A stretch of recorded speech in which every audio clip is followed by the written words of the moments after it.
Ghastly Tales of Tudor Ghosts. Thank you to Scentbird for sponsoring this video. The Tudors ruled over England from the unlikely battlefield victory of King Henry VII in 1485 through the 6 wives of heinous Henry VIII and his 3 children's desperate fights over the throne, to the agonizing death of the magnificent Queen Elizabeth I in 1603. The family's tragic interpersonal drama and penchant for beheading anyone who got in their way, including their own kin, have made them one of the most famous royal dynasties in history. While they are ample fodder for authors, playwrights, and movie and TV producers, they have also inspired a number of chilling ghost stories, as evidenced by the comments I received on my post about this year's Halloween special. So lock the door, turn down the lights, and light a candle. Pour yourself a Bloody Mary, and together, let's step briefly off the relatively firm ground of historic record and into the misty realm of legend, hearsay, and the supernatural, as we recount the ghastly ghost stories of the terrible Tudors. In 1485, Henry Tudor of the Lancaster side of the War of the Roses defeated unpopular King Richard III of the York side. Richard was struck a mortal wound to the skull. His battle crown was found under a bush and placed on the head of the new king, Henry VII. To solidify his rather dubious claim to the throne, Henry married Richard's niece, Elizabeth of York, and the pair had a happy marriage.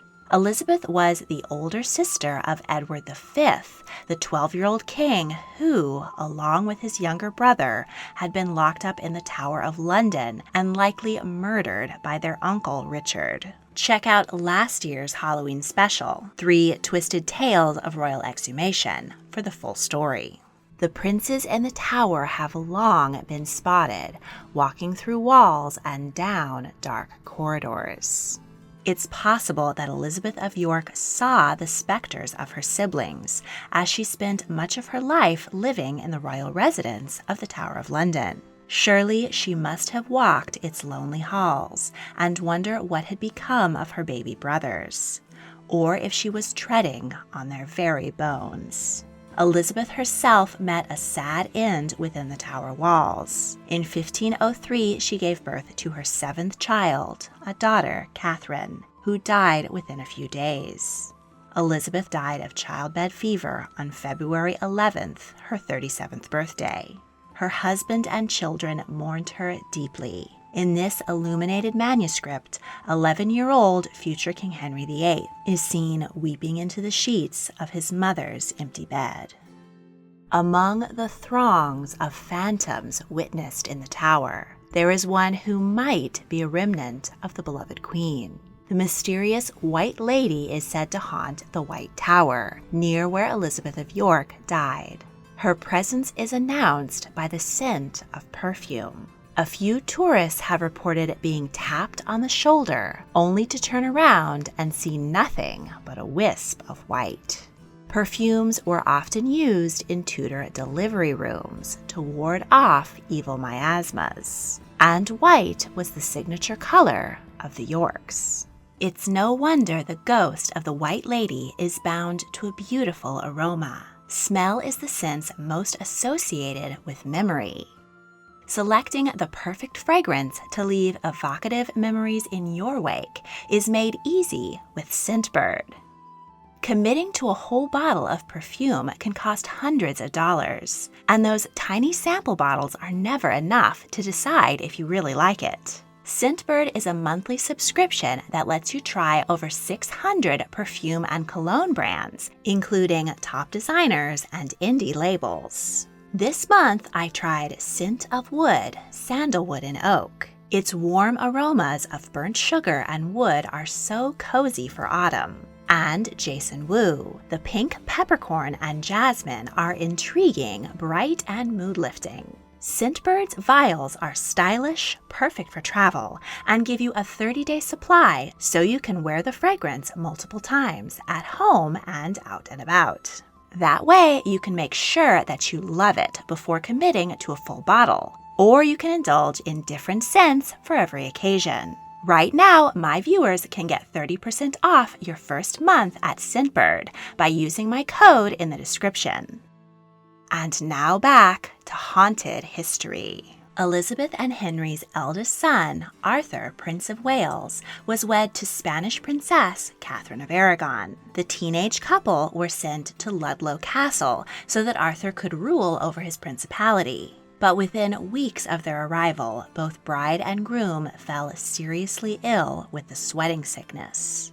Catherine recovered, but Arthur perished at only 15. The ghost of a teenage girl wearing a Tudor dress is often reported walking the attic corridors and visiting the nursery at the Royal Lodge at Ludlow Castle. Feelings of being watched and cold drafts have also been reported. One witness came rushing out of the attic in terror after witnessing the teenager disappearing through a closed door. Legend has it that the specter is that of Catherine of Aragon, who is drawn to Ludlow because of the happy memories she shared there with her young husband. King Henry VII died in 1509 and passed the throne to his second son, 18-year-old Henry VIII. He married his brother's widow Catherine, and they fell very much in love. But over the 2 decades of their marriage, Catherine suffered the stillbirths of 4 babies. Her second child, Henry, Duke of Cornwall, survived, but at 54 days old, he was found dead in his cradle. Only one of her 6 children lived to adulthood, a daughter, Princess Mary. But this wasn't good enough for the king. He decided to divorce Catherine and marry her lady-in-waiting, in the hopes that she might give birth to a son to inherit his throne. When the Pope refused to grant him his divorce, the king split England from the Catholic Church and made himself head of the new Church of England. He required his subjects to swear an oath, proclaiming him the absolute religious authority in the land. Those who refused were sentenced to death. One of the victims of the king's fury was Margaret Pole, the wife of his cousin. Her execution in the Tower of London went horribly wrong. When the countess reached the scaffold, she refused to kneel, saying, "So should traitors do, and I am none." When the executioner raised his axe, she ran, and he chased her all around the scaffold, finally hacking her to death. Margaret's screams of terror and pain can still be heard on Tower Green, and a few visitors claim to have seen a ghastly reenactment of the chase. Queen Catherine of Aragon was heartbroken, not only by being scorned as a wife, but also at the destruction of her beloved Catholic faith. Henry banished her from court and sent her to Kimbolton Castle, where she spent the remaining years of her life in misery. As a final cruelty, the king forbade their daughter Mary to visit her before she succumbed to cancer at the age of 50. The lonely queen is believed to still wander the halls of Kimbolton Castle, though she seems unaware that alterations have been made to the original floor levels. On one floor, the queen's skirts appear to project from the ceiling, and on another, her head and shoulders glide along the floor. Henry took as his second wife the vivacious Lady Anne Boleyn. Devout Catholics despised the new queen and accused her of using sorcery to ensnare Henry into marriage. They claimed she had 6 fingers, a sure sign of a witch. But Anne, too, failed to please Henry. She gave birth to a daughter, Elizabeth, and then miscarried twice more. Within 3 years, Henry grew tired of her and was incensed that she dared to object to his frequent infidelities. when Anne's enemies brought forth false evidence of her adultery with numerous men and incest with her own brother, the king was all too eager to bring his wife to a hasty trial and find her guilty of treason. The punishment for her crimes was burning at the stake. But Henry, ever generous, commuted her sentence to beheading and hired an expert swordsman from France who could do the job far more quickly and less painfully than a clumsy axe. While awaiting execution, Anne was held prisoner in the Tower of London. From her window, she could see the beheadings of the 5 men accused of being her lovers, including her own brother, George. On the scaffold on Tower Green, Anne gave a moving speech to the crowd. Her ladies removed her cloak and placed a blindfold over her eyes. She knelt before the swordsman with dignity. As Anne muttered her final prayer, the executioner snuck up behind her and struck off her head with a single blow. The fallen queen's body was placed in an arrow box and buried in an unmarked grave in the chapel of St. Peter at Ficula inside the Tower of London. Anne's remains were identified in 1876 when the chapel was renovated. She did not have 6 fingers. Her final resting place is now marked on the marble floor. Anne's tragic demise has made her one of the most famous queen's consort in English history, and there have been numerous reported sightings of her spirit up and down the country. At her birthplace, Blickling Hall, legend has it that at the stroke of midnight on May 19th, the anniversary of her death, a ghostly carriage drawn by 6 headless horses and driven by a headless coachman arrives. Anne sits inside, dressed in black, holding her severed head in her lap. When her carriage reaches the door, Anne goes inside to roam the halls until daybreak. The driver of Anne's coach is said to be her father, Sir Thomas Boleyn. After dropping Anne off, Sir Thomas continues on, pursued by hordes of howling demons, cursing him for betraying his children. He must drive the coach over 12 bridges that lie between Worksham and Blickling for 1,000 years as penance for his sins. The headless ghost of her wrongly beheaded brother, George Boleyn, has been spotted wandering the grounds of the Blickley estate, searching for justice and peace.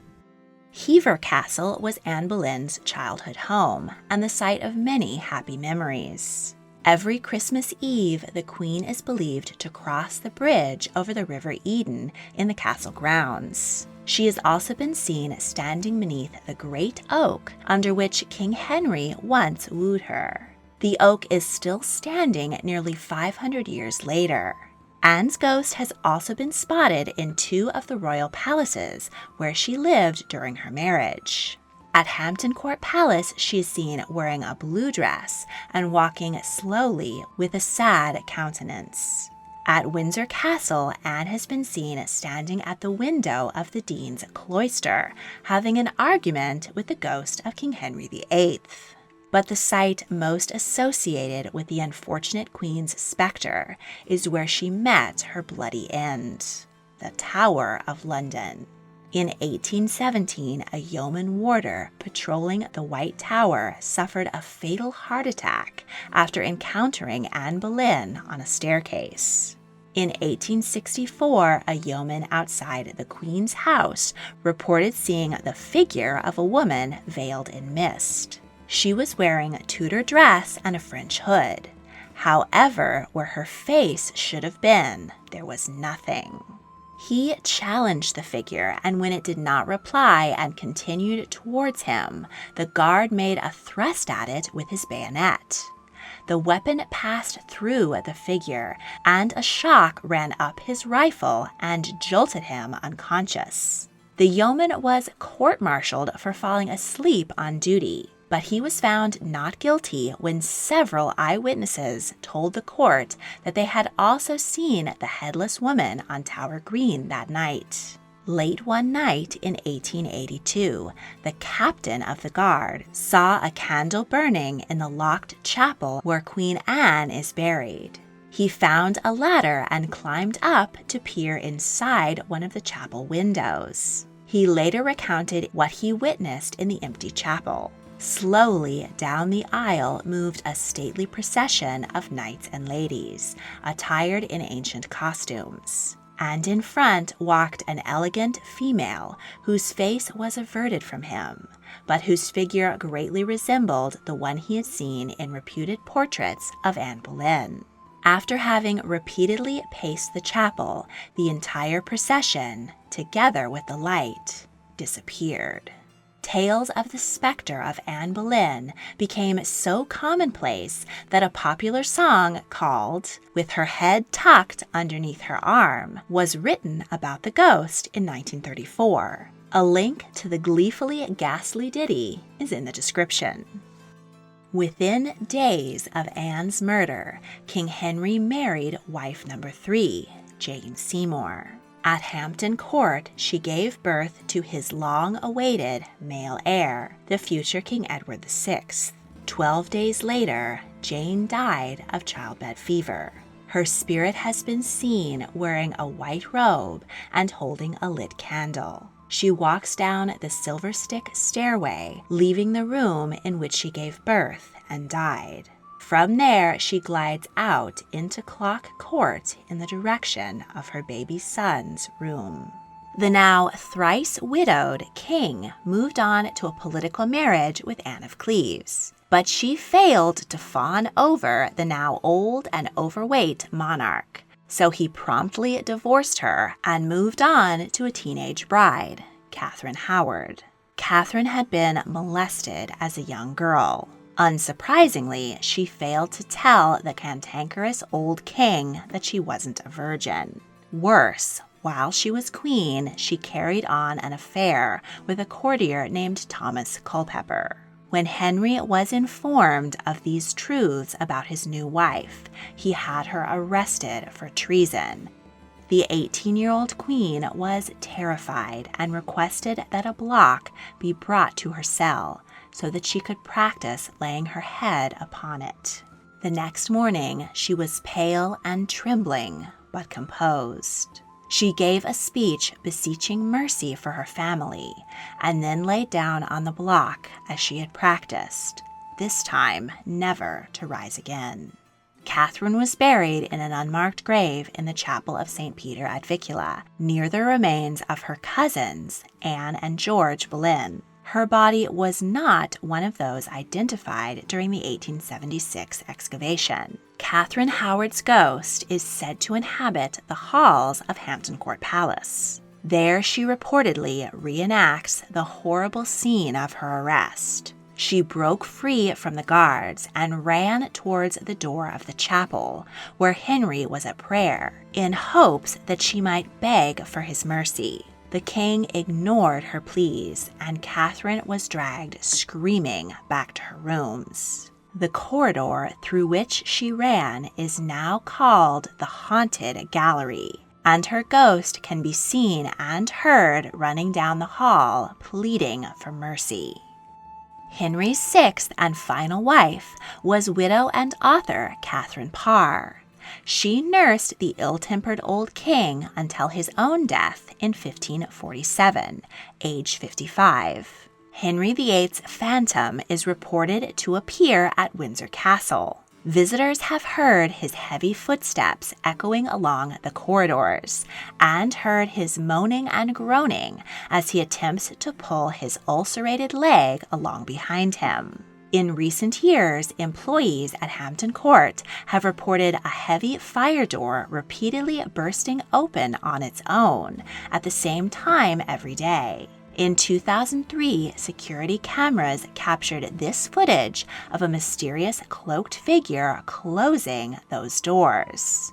Some believe the specter resembles King Henry VIII.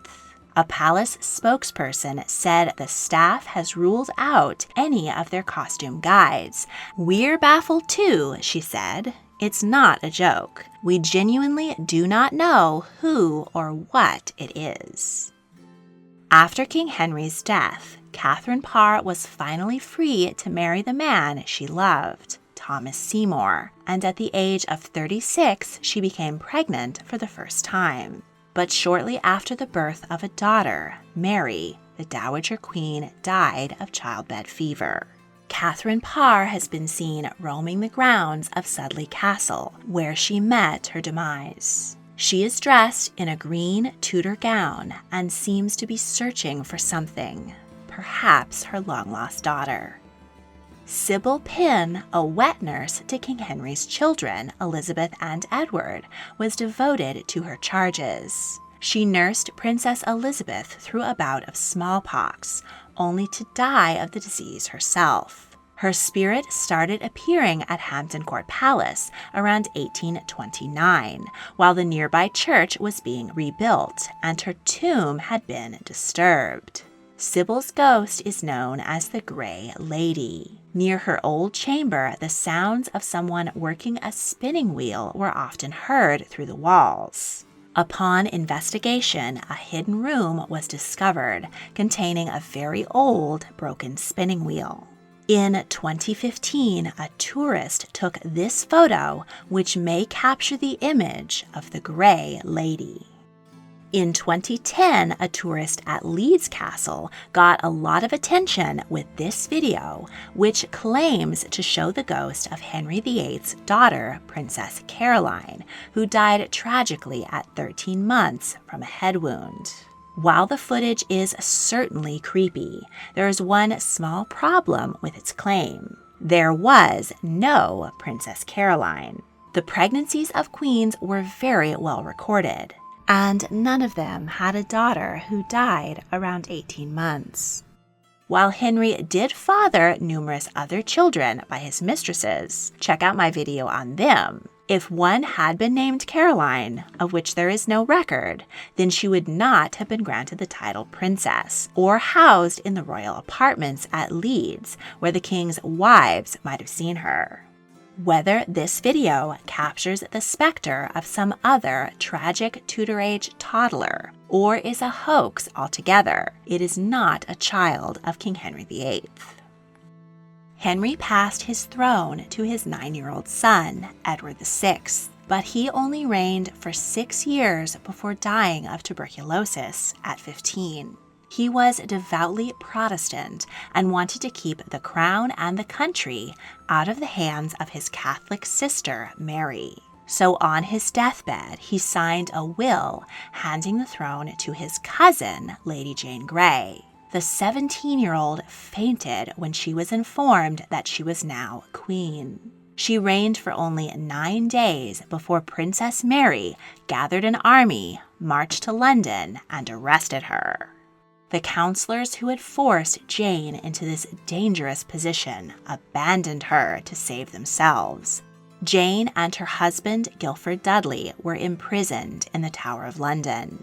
Mary, now queen, recognized that her cousin had been a political pawn and did not wish to execute her. But when a rebellion led by Jane's father frightened Mary's betrothed from coming to England, she signed the death warrant, and the 17-year-old, 9 days queen lost her head on Tower Green. Jane Grey's lonely ghost has been seen wandering the battlements at night, contemplating the betrayal which cut her life abruptly short. While alive, her husband Guilford scratched the word Jane into the stone wall of his cell. Since his death, he has been seen sitting in that same cell and weeping late into the night. Queen Mary's stint on the throne was brutal and short. She was determined to return the kingdom to Catholicism and burned some 280 Protestants at the stake during her 5-year reign. At 37, she married her cousin, King Philip II of Spain, and loved him dearly, but her affections were not returned. She was desperate to produce a Catholic heir, and at last she began to exhibit symptoms of pregnancy. But as the 10th and 11th months ticked by, her swollen belly began to recede. She probably suffered a combination of a tumor and a psychosomatic episode. Following the humiliation of her false pregnancy, Philip returned to Spain and Mary was left heartbroken. She died at the age of 42, most likely of uterine cancer. The Queen's fury against the Protestants earned her the nickname Bloody Mary, which she shares with a spooky children's legend and a vodka and tomato juice cocktail. In the game, young people dare each other to stare into a mirror in a dimly lit room and repeat the name Bloody Mary 3 times. According to legend, this will evoke the spirit of Mary, who will grab the child and drag them into the mirror. Unfortunately, the game has no historic link to Mary Tudor, but was invented by children in the Victorian era. The cocktail was supposedly named after a Parisian dancer in the 1920s who worked at a cabaret called Bucket of Blood. Upon Queen Mary's death, her younger sister Elizabeth became queen at the age of 25. Though she was courted by kings and princes across Europe, she refused to wed and became known as the Virgin Queen. And after the horror of her mother, Anne Boleyn's marriage, who could blame her? Elizabeth was a brilliant ruler, beat back the Spanish Armada, and delivered her nation into an age of peace, prosperity, and flourishing art and culture. After 45 years on the throne, the 69-year-old queen was suffering from ulcers in her throat, fever, and the side effects of years of lead poisoning from her white makeup. For 2 weeks, she sat on a cushion on the floor and refused to eat or go to bed. Suddenly, she asked her attendants to help her up, but she then remained standing with her finger in her mouth and her eyes affixed to the ground for a further 15 hours. Finally, she allowed her ladies to help her into bed, where she fell into a deep sleep and never woke again. Courtiers rushed north to inform her cousin, King James VI of Scotland, that he was now King James I of England, and the Tudor dynasty had come to an end. The ghost of Queen Elizabeth has been spotted at Windsor Castle by several members of the royal family, including Queen Elizabeth II and Prince Philip. The late Queen Elizabeth's favorite haunt is the library. In 1897, a lieutenant of the Grenadier Guards was sitting in the library when a lady dressed in black walked past him and turned a corner. Mesmerized, he followed, but could not find a trace of her. He asked an attendant who the lady was, but was told that he was the only person there that day. The ghost of Gloriana is said to appear more frequently when the nation is undergoing times of turmoil. King George VI allegedly saw the late queen late one night while he was worriedly pacing the library on the eve of World War II. Elizabeth I has also been seen standing at the window of the Dean's Cloister. The specter of her mother, Anne, has also been seen in the same location, and perhaps in death they have been able to spend the time together that they were denied in life. Whether you fervently believe these spine-chilling tales of Tudor apparition, find them to be absolute poppycock, or simply enjoy them as a spooky good time, you have to admit that the fame and legacy of the Tudors will continue to haunt Britain, figuratively or literally, for many centuries to come. A special thank you goes to my patron, fbaxter0777. If you enjoyed this video, please like, subscribe, comment your thoughts, and check out my other royal history videos. If you really want to help, please consider supporting me on Patreon. A link is in the description. Thank you for watching.